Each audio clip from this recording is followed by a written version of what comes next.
అవినీతి లీల, అక్రమాల గోల. లోతుగా చూస్తే జగన్ జీవితం అంతా ఇవే కనిపిస్తున్నాయి. వైఎస్ ఆస్తుల పంచాయతీతో గతంలో చేసిన అక్రమాలు ఒక్కొక్కటిగా బయటకు వస్తున్నాయి. మాఫియా డాన్లు, వేర్పాటువాదులు ఏదో ఒక ముసుగులో మీడియాను స్థాపించి తమ సిద్ధాంతాలను జనంలోకి చొప్పించడం కుదురుతుందా? కుదరదనే చెప్పాలి.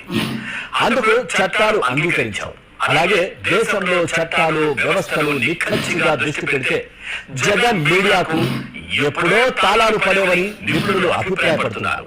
ప్రజాస్వామ్యపు 4 స్తంభాల్లో ఒకటైన మీడియా రంగంలోకి ప్రవేశించిన అవినీతి పుత్రిక జగన్ సాక్షి.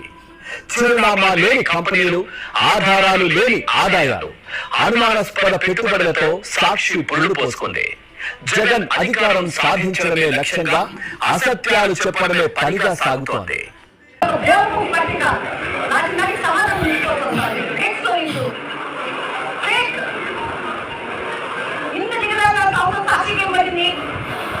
సాక్షి గురించి మాట్లాడతారు. ఎక్కడ ఆయన గురించి రాసుకుంటే బాగుంటది. ఏ హక్కుతో వాలంటీర్లకు అందరికీ వచ్చినారు, ఎవరు డబ్బు పెంచినారు, వాళ్ళ మీద వాళ్ళు ఒక్కరి ఏం పెట్టుకుని చూసుకుంటే వాళ్ళ తప్పు వాళ్ళకి తెలుస్తాయి.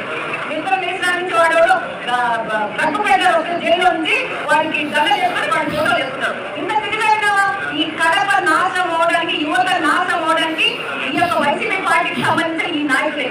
వీళ్ళే బెట్టింగ్ చేశారు, వీళ్ళే దాంట్లో వ్యాపారం చేస్తున్నారు. ఈ డబ్బులు తీసుకుపోయి కువైట్ లో, సౌదీలో